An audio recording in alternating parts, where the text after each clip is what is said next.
We have strong roots in this community. Just about everybody that lives in this community either has gone here, has had children that have gone here, our grandchildren that have gone here. Back in January of 2020, our team created a comprehensive facilities study. They looked at everything in the building, from deferred maintenance costs, HVAC, roofing, windows, doors, flooring, learning spaces, parking, everything. The entire facility. 4 things came up from that study. One is our infrastructure is failing us. These boilers are 25 years old plus, and these were actually brought out of a hotel, so they were already used units. Our learning environments are outdated and not the best for our students. Up-to-date modern 4K classroom would be much bigger than this. Storage space, we have a lot of projects that we do, and so cabinetry to put our things in.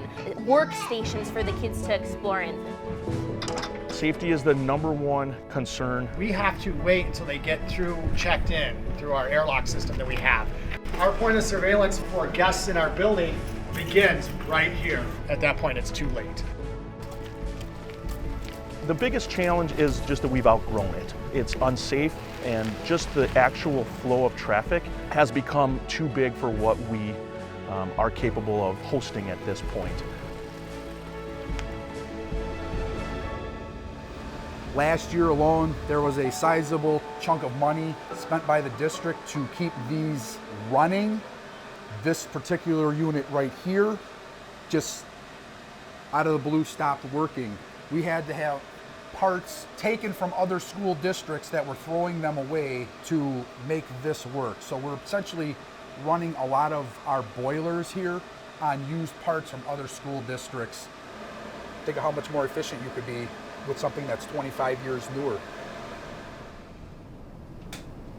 That's the noise that you get from the HVAC that's running right now, but that is its constant sound, but it gets louder. Sometimes it gets to be so loud that kids in the room, they can't actually hear what's being taught to them because it's just constantly too loud. But it will get louder and you'll get a tick. You'll start to hear a tick. We can take a look at the doors here, external doors. You're talking 1,000 people twice a day, maybe 3 times. So you're looking at 3,000-4,000 times a day that people are running through these doors. They really need an update. This classroom here, we've had water dripping from the ceiling. You can still see some stains. We had a 55-gallon bucket, basically a garbage can, multiple garbage cans sitting here for a couple months. So there's obviously an issue that's going on between the floors that you can't actually solve without ripping something up. I mean, you're talking about a hot water heater here that supplies the older wing of the school. It runs on electricity. It's outdated. It's what it is. It is what it is. In our kindergarten wing, we have bathroom facilities that aren't meant for kindergartners. So a lot of times you'll walk past or there'll be students asking for help because they're trying to wash their hands up above their head. Same thing with the urinals here.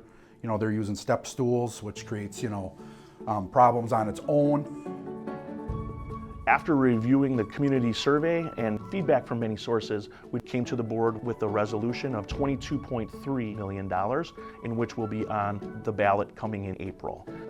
We're asking for what would be approximately $2.50 a month per $100,000 of home value for a taxpayer in the Bristol community. So this is the original 1968 elementary hallway that looks as if it were 1968.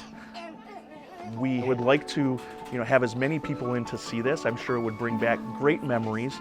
I would love for people to come in and reminisce about old times and also see what condition our building is in now. We truly believe that this is the center of our community, and we want to keep it that way.